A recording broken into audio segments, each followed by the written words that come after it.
I see. That is exactly what not to do. In this video, I'm going to teach you how you can forget about the little white book or companion book. Don't throw them out, don't disregard them, read them. We spend a lot of time writing them all for you, but I'm going to show you how you can take your readings to the next level without using the book and using your intuition. Hi, I'm Ethony. I am a tarot professional, reader, deck creator, witch, high priestess. I mean, I could go on, but these are all just labels. But I have been reading the tarot for over 20 years, and I'm here to show you some steps of how to read intuitive tarot for yourself. There are many ways to read the tarot, and there are lots of different outcomes you can get with a tarot reading. Some people use it for creativity, for healing, for counseling, for divination or psychic readings, for shadow work, and the list goes on. One very powerful way of reading the tarot cards is by using your intuition and building your psychic abilities. So why would you want to read the tarot intuitively?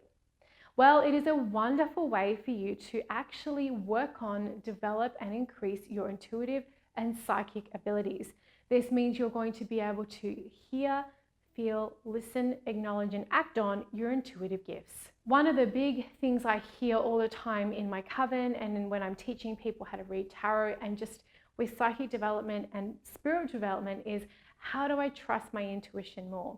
If you're using something like the tarot to read intuitively, you are learning to trust it because you're practicing that communication with your intuition.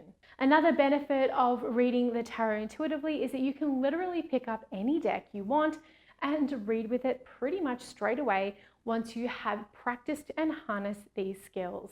It is also a great way to access the individual personality of each deck and get a vibe from each deck as well.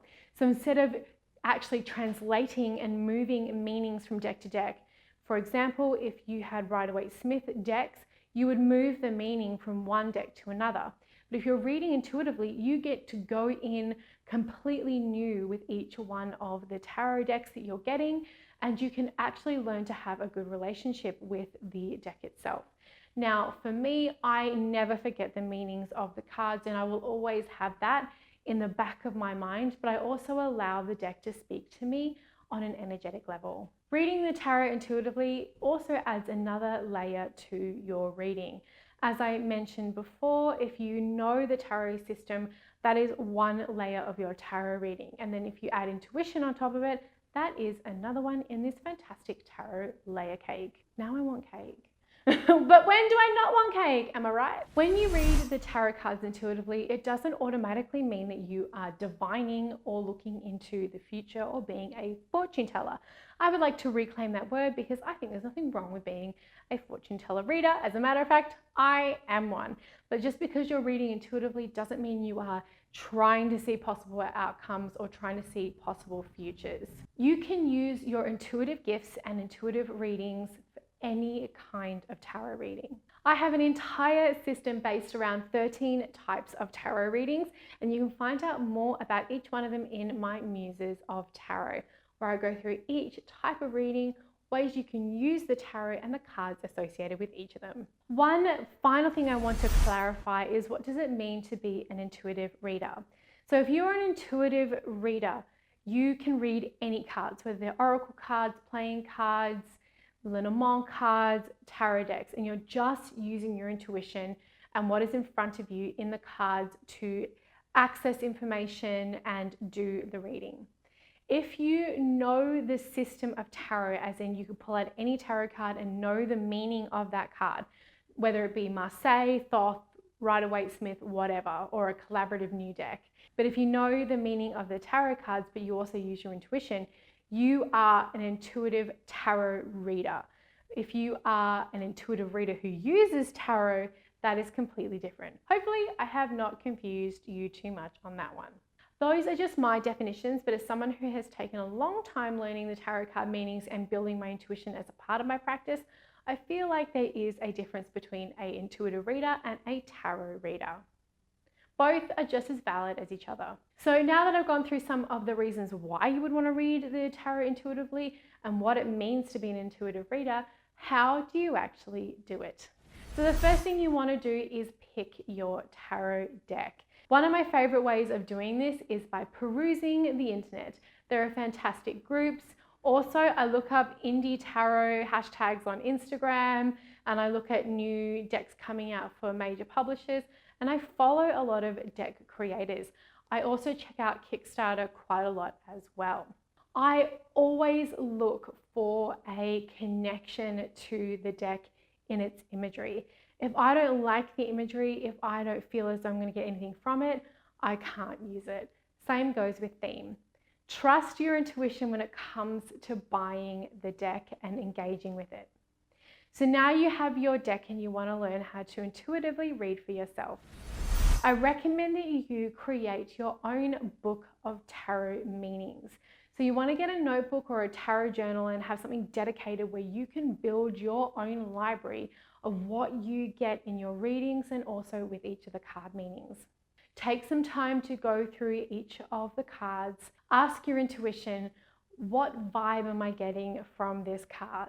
And then ask, what does this card mean for me? You can also ask and journal about, how would I feel if I was the main symbol, person, animal in that card?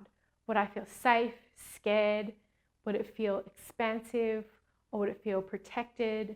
Try to get a vibration from that. Are there colors or a dominant color in that card? If so, what does that tell you about the mood or the feeling? What is the element and the knowledge you know of those elements? Use everything you can to get as much information out of that card as possible. Also look if there are any symbols that have particular meaning for you. We all have specific symbols that mean something to us in our lives, and if you find a symbol that means something, you can see if they are in other cards in the deck or if it has a specific meaning every time it pops up for you. By recording all of this down, you're building your own magical tarot book. So in the Page of Swords in this deck that I picked out intuitively for myself, I am first very drawn to the dandelion in the top corner here.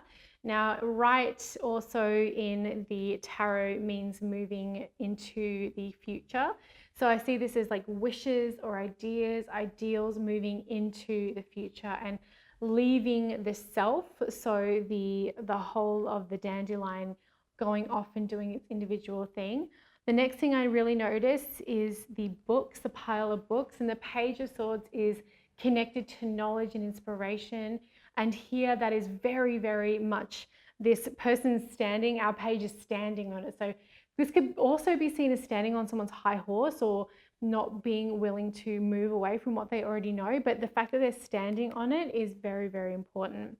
They're also holding almost near their heart, like they're taking an oath, and they have a graduate's cap. So maybe they're taking the Hippocratic Oath or the bar or something like that. They have one foot also just over the edge of the book as well. So this may be this, instead of standing face forward with both feet face forward, they kind of have it angled, which means they are able to move a little bit more easily than if they were planted firmly. So their ideas and ideals can change with time. So I get a lot of information from just the visuals. I like that it's, even though it's swords, it feels a little like quite earthy with the tones. And for me, this speaks about grounding your ideas. I have 2 videos available about tarot practices that you can do for your daily tarot journey. I recommend you extend this video on how to use your intuition and use those videos as a jumping off point for some of the exercises that you can do. One big thing that I want you to remember when it comes to intuitively reading the cards, trust the first thing that comes to you. Say what you feel you were going to say in the beginning. I know for myself when I'm reading and I get a psychic hit or an intuitive hit, if I don't say it, I always regret it because it'll come up in the reading somehow and I'm like, oh, I was going to say that. Learn to say and acknowledge your intuitive hits. I also recommend practicing your intuitive readings as much as you can. Use different decks, use different spreads, but start slowly and read for yourself as much as possible. Remember, your intuition is not all about what you think, it is all about how you feel and what response you're getting with your different clairs. So those are your clairvoyance, clairaudience, etc. Are you really allowing yourself to open up and access that card's wisdom? Practice does indeed make progress, so enjoy getting to know your cards intuitively. I'm also going to be creating a part 2 in this video series, which will be coming out next week, about how to intuitively read the cards for other people. So make sure you click that notification button so you know the moment it hits the tubes. Has this ever happened to you? You draw some cards, you lay them out, it all looks beautiful, and then your mind blanks. Make sure you check out what to do if you draw a blank in a tarot reading right here. I'll see all of you wonderful tarot bumblebees soon.